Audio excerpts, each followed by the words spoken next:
할렐루야. 이 시간에 우리 가운데 주신 하나님의 말씀은 마태복음 28장 11절에서 15절까지 말씀입니다. 우리 한 절씩 교독하도록 하겠습니다.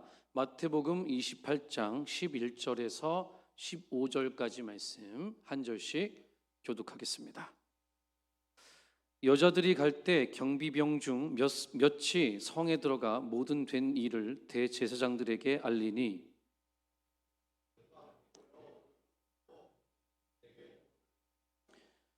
이르되 너희는 말하기를 그의 제자들이 밤에 와서 우리가 잘 때에 그를 도둑질하여 갔다 하라.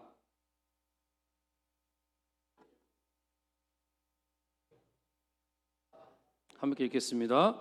군인들이 돈을 받고 가르친 대로 하였으니 이 말이 오늘날까지 유대인 가운데 두루 퍼지니라. 아멘. 할렐루야.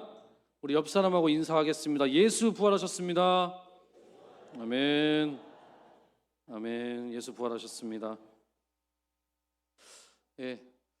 한 번 더 인사할 때 예수 부활이 내 부활입니다. 이렇게 인사하겠습니다. 예수 부활이 내 부활입니다. 예수 부활이 나의 부활입니다. 아멘. 예수님께서 금요일에 십자가에서 돌아가십니다. 그리고 돌아가신 지 3일째 되는 날인 일요일, 바로 오늘이죠. 일요일에 부활하십니다. 예수님이 부활하셨기 때문에 일요일이 이제는 어떤 날로 바뀌었죠? 그렇죠. 주일로 바뀐 것입니다. 로드스데이로 바뀐 것이죠. 무덤 주변에 엄청나게 큰 지진이 나면서 천사가 하늘로부터 내려와 무덤을 막은 큰 돌문을 굴려냅니다. 그렇게 부활하신 예수님은 무덤을 빠져나갔을 것입니다. 이어서 막달라 마리아와 다른 마리아가 무덤가에 도착해서 보니까 정말로 깜짝 놀랄 만한 상황인 것이죠. 지진이 났으니까 막 아수라장인 것이고요. 그리고 돌문이 열려 있었습니다.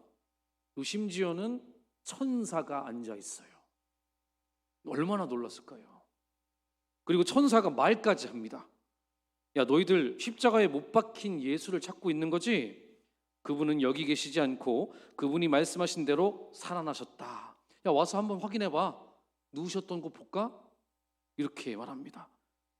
그리고 예수님의 제자들에게 예수님이 부활하신 사실을 알리고 갈릴리에서 보자, 이 말을 전달하라고 명령을 합니다. 그래서 여인들은 이 소식을 전하기 위해서 제자들에게 막 달려갑니다. 물론 여인들이어서 체력이 그렇게 좋지는 않았겠죠. 뛰다가 걷다가 뛰다 걷다 했겠죠. 가는 도중에 이번에는 부활하신 예수님께서 직접 여인들을 만나 주십니다. 예수님이 그 부활하신 다음에 늘 하시는 게 있어요. 뭐죠? 샬롬입니다.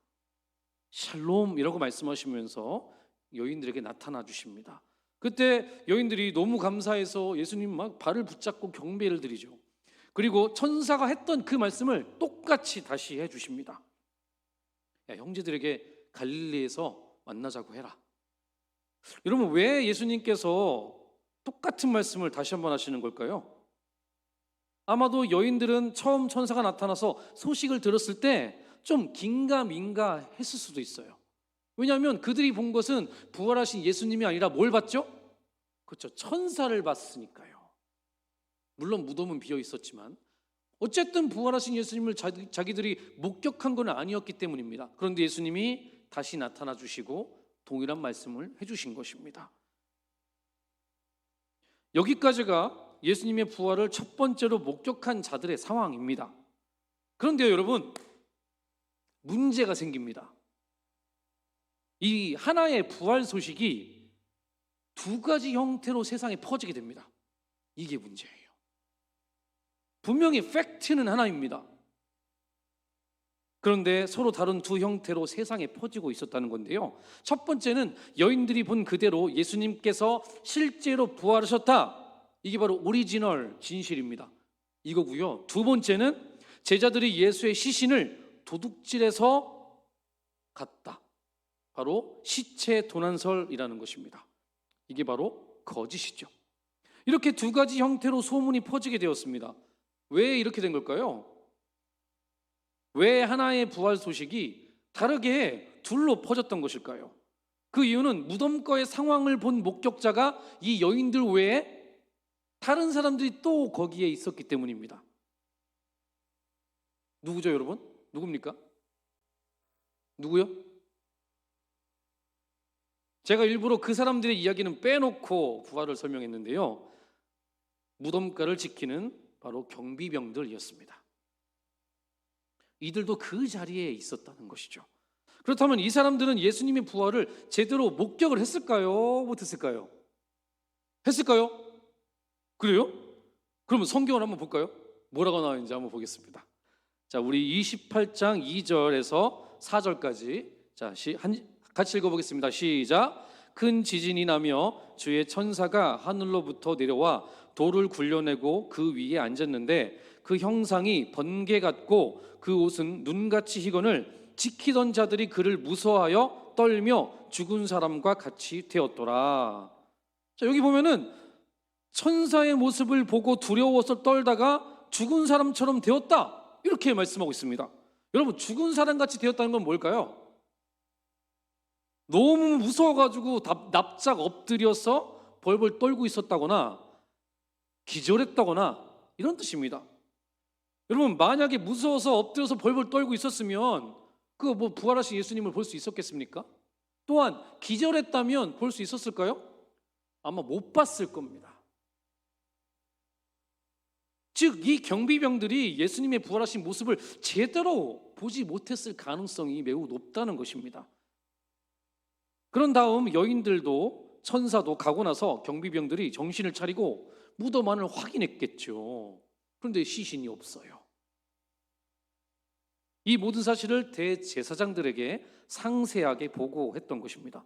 보고할 때 아마 자기들이 본 것만 알렸겠죠. 지진이 나서 돌문이 열리고 천사가 나타났고 그 후에 예수의 시신이 없어졌습니다 라고 알렸을 것입니다.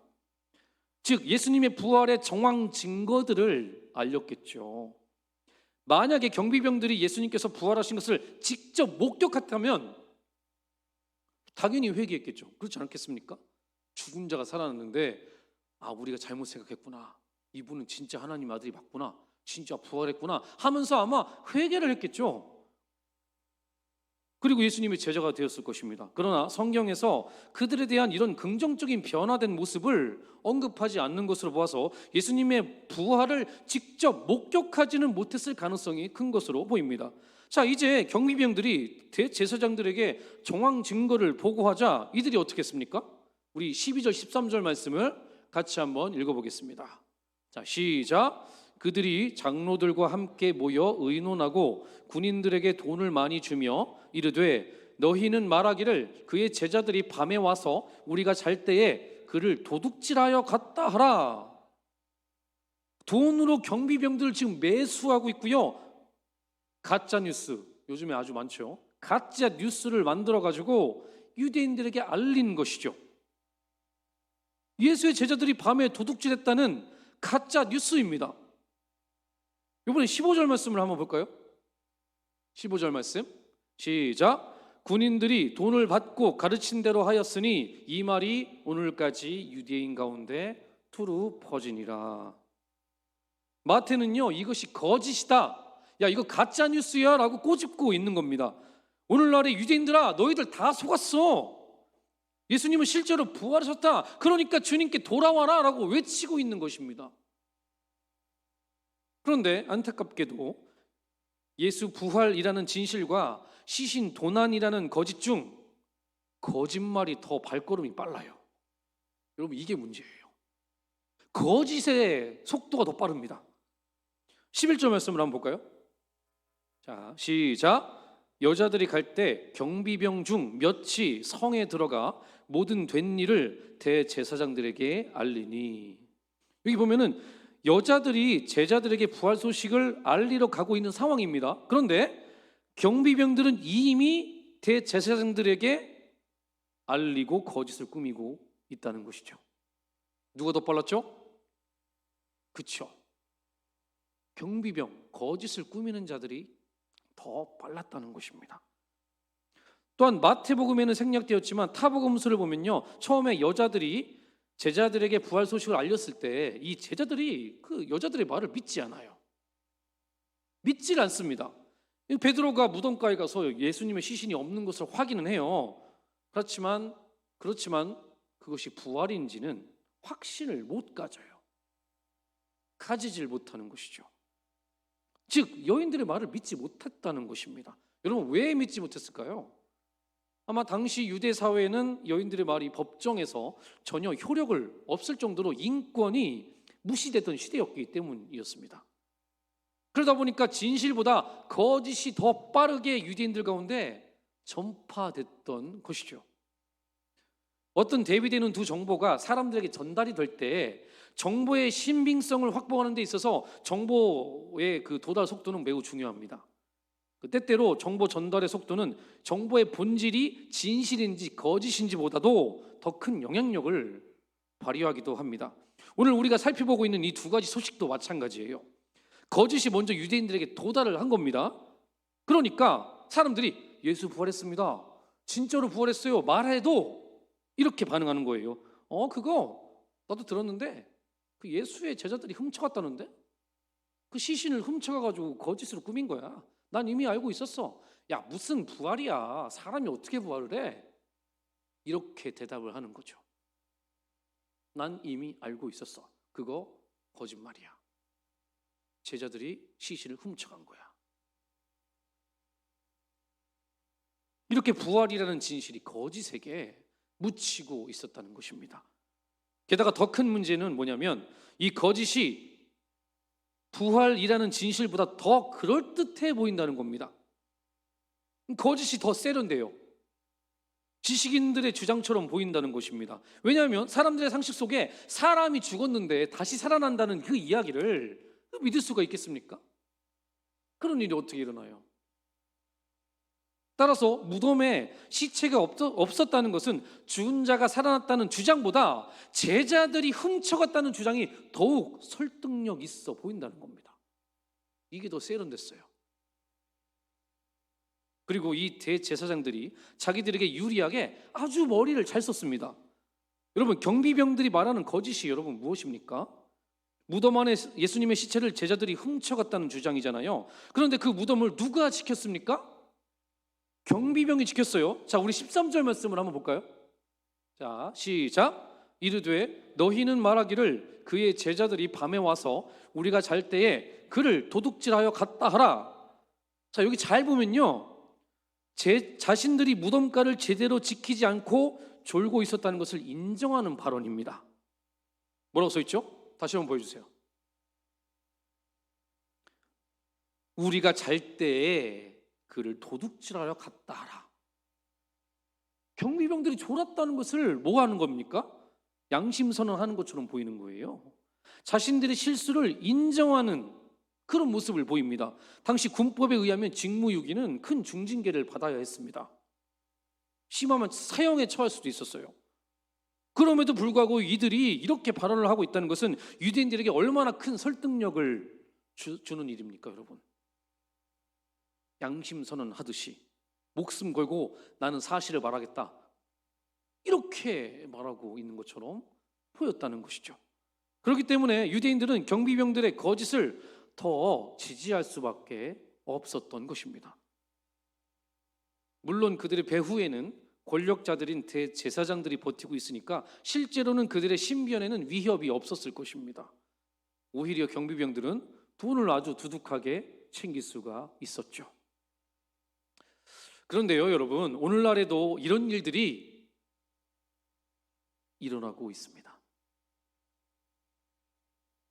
사실 예수님께서 부활하신 이후부터 바야흐로 2025년 첨단 과학 시대를 달리고 있는 오늘날에도 기독교인들의 열정적인 전도 및 선교 활동, 그리고 각종 다양한 미디어를 통해서 예수 부활이 온 열방에 전파되고 있습니다.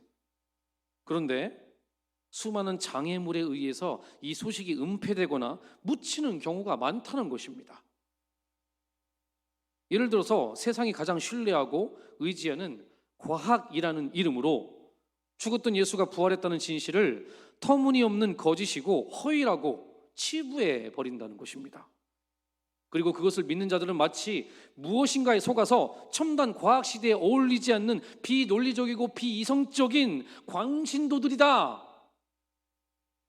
그러한 눈으로, 너희들 광신도들 아니야? 어떻게 그걸 믿을 수 있어? 이 과학 시대에 말이야. 세련되지 못하게.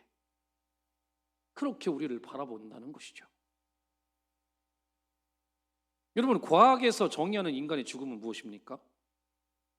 결국 인간은 우주의 먼지였고 엄청나게 낮은 우연이라는 그 확률로, 우연으로 인간의 모습이 되었고 죽어서 다시 먼지로 돌아간다는 그런 의미죠. 그리고 그 누구도 이 자연의 법칙을 거스를 수 없다고 주장합니다. 그래서 죽은 자가 다시 부활할 수 없다고 그들은 주장하죠. 있을 수 없다는 것입니다. 이게 바로 과학의 주장입니다.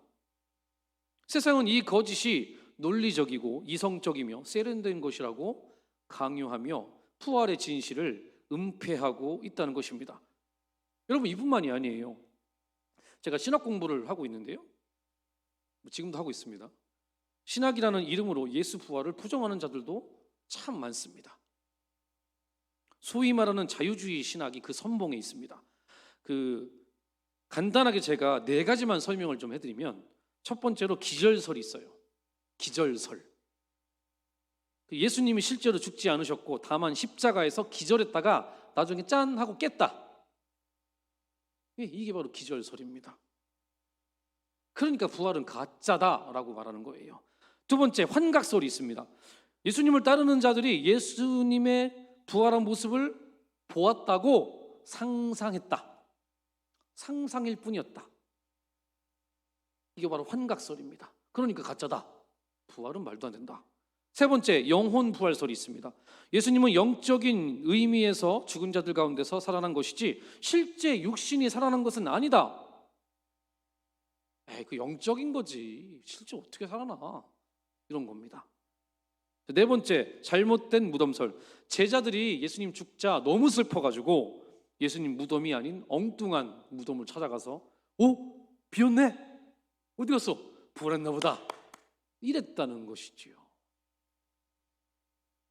결국 자유주의 신학도 같은 맥락입니다. 세상의 이성과 논리로 예수의 부활을 부정하는 것이죠. 여러분, 그러나 아무리 세련되고 화려해도 거짓은 거짓일 뿐입니다. 과학적이고 논리적이고 세상의 다수의 사람들이 동의해도 거짓은 거짓일 뿐이라는 것이죠. 진실이 결코 될 수 없습니다. 여러분, 거짓이 죄에서 우리를 구원할 수 있습니까? 세련되고 합리적인 거짓이 우리를 자유케 할 수 있습니까? 우리를 결코 구원할 수 없습니다. 오히려 우리를 진실에서 멀어지게 함으로 멸망으로 이끄는 것입니다. 여러분, 오늘날의 유대인들을 보십시오. 이스라엘 백성들을 보세요. 약 2000년 전 경비병들과 대제사장들의 거짓에 속아서 유대인 전체가 파국으로 치닫고 있습니다. 멸명을 향해서 아주 돌진하고 있어요. 오늘까지도 예수를 믿지 않아요.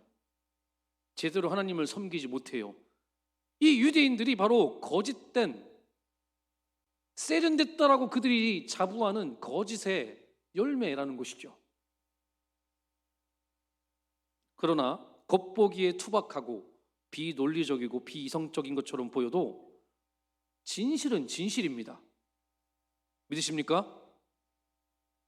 우리를 죄와 사망으로부터 구원하는 것이 바로 예수 부활이라는 진실임을 믿으시기 바랍니다. 여러분, 예수님께서 부활하셨을 때 제자들이 그냥 마냥 좋았을까요? 물론 처음에는 좋았을 겁니다. 부활 딱 하자마자 제자들은 아마 그랬겠죠. 니들 다 죽었어 이제. 우리 예수님 이제 부활하셨고 하나님 아들이고 로마 다 끝났고 뭐 대제사장들 다 끝났어. 이제 우리 세상이야. 우리가 이제 정복할 거야. 하나님 나라 임할 거야. 아마 그들은 그렇게 생각했을 겁니다. 그런데요, 예수님이 그 마가의 다락방에 짠 나타나셨잖아요. 그래서 이제 함께 할 줄 알았어요. 그런데 예수님이 또 사라져요. 얼마 후에 또 나타나셨는데 또 사라져요. 야, 이거 어떻게 해야 되냐 우리? 이제 우리 뭐 하지? 할 거 없으니까 베드로가 고기 잡으러 간 거잖아요. 실제적으로 자신들의 삶이 조금도 나아지질 않아요. 부활하신 예수님이 이스라엘의 주축 세력들을 무너뜨리고 왕좌에 앉으실 것이라고 기대했지만 부활의 목적은 그런 의미가 아니었습니다.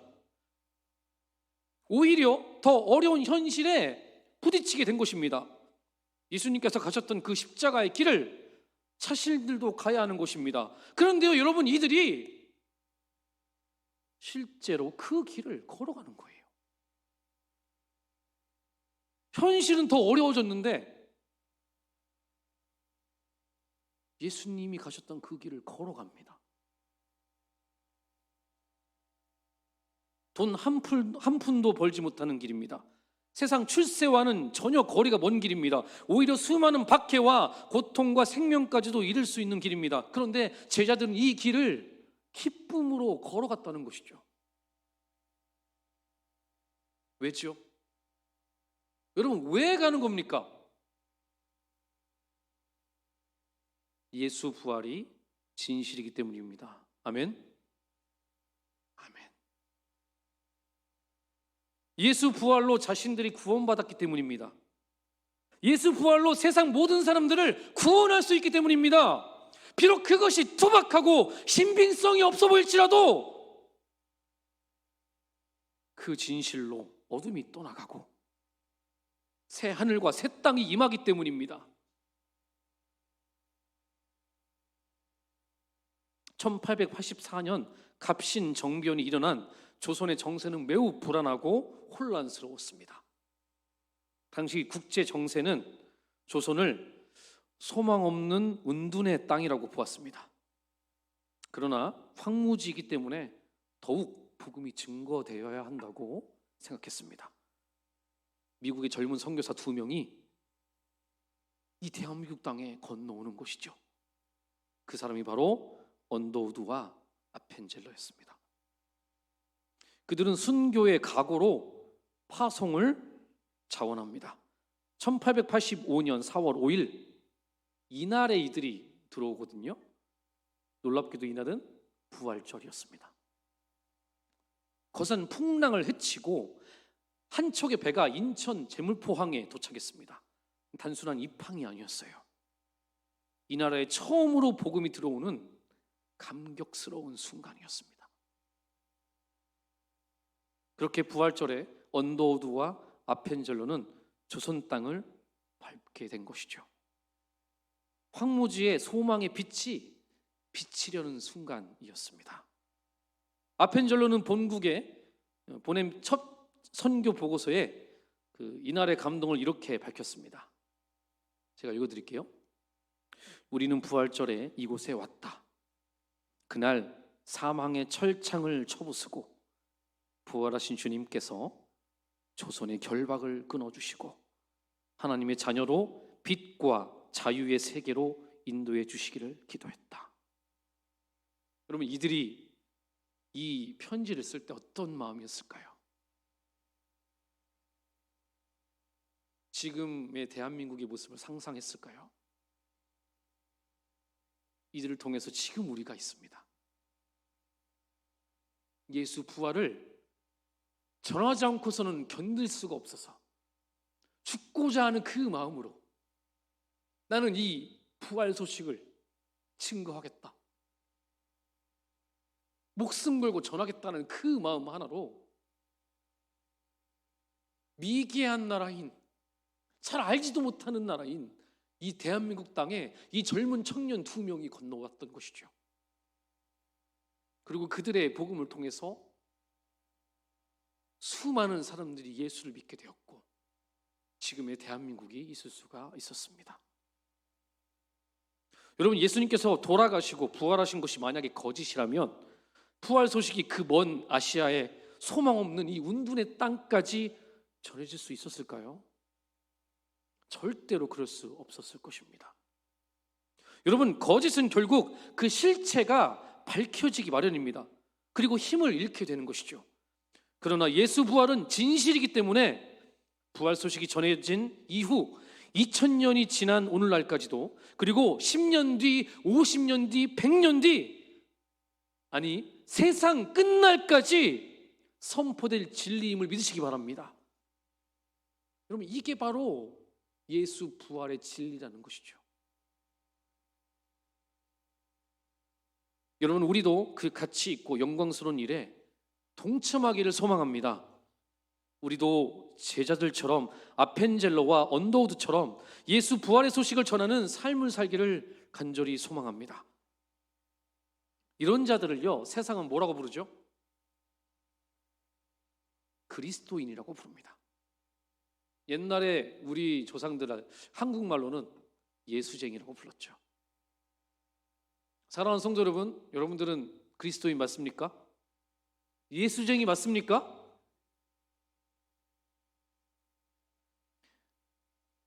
우리 예수님처럼 살기를 원합니다. 그분이 가셨던 그 생명의 길, 먼저 제자들이 걸어갔어요. 그리고 언더우드, 아펜젤러도 따라갔습니다. 이제 우리도 그 길을 걸어가기를 원합니다. 우리는 예수 부활이라는 진실의 증인입니다. 우리 옆 사람하고 인사하겠습니다. 당신은 예수 부활의 증인입니다. 당신은 예수 부활의 증인입니다.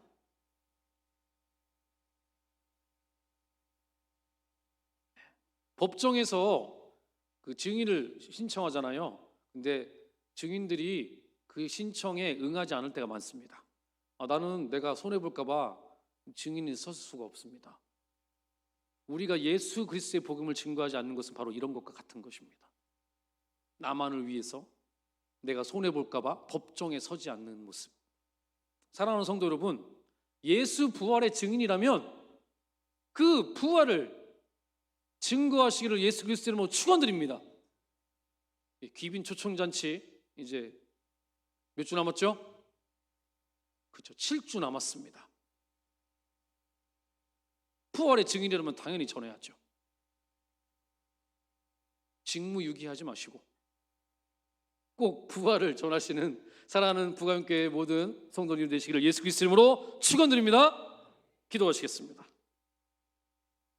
사랑하는 주님, 감사드립니다. 하나님, 우리에게 분명히 말씀해 주십니다. 너희들은 나의 증인이다. 예수 부활의 증인이다. 혹시 우리가 귀찮고 내가 손해볼까 봐 아니면 다른 핑계로 이 증인을 자처하기를 주저하고 있지는 않았습니까? 하나님, 언더우드처럼 아펜젤러처럼 그리고 예수의 제자처럼 우리도 주님이 가신 그 길을 따라가며 우리의 삶으로, 우리의 입술로 예수 부활을 증거하는 우리 모두의 삶이 될 수 있도록 인도하여 주시옵소서. 감사드리며 예수 그리스도의 이름으로 기도합니다. 아멘.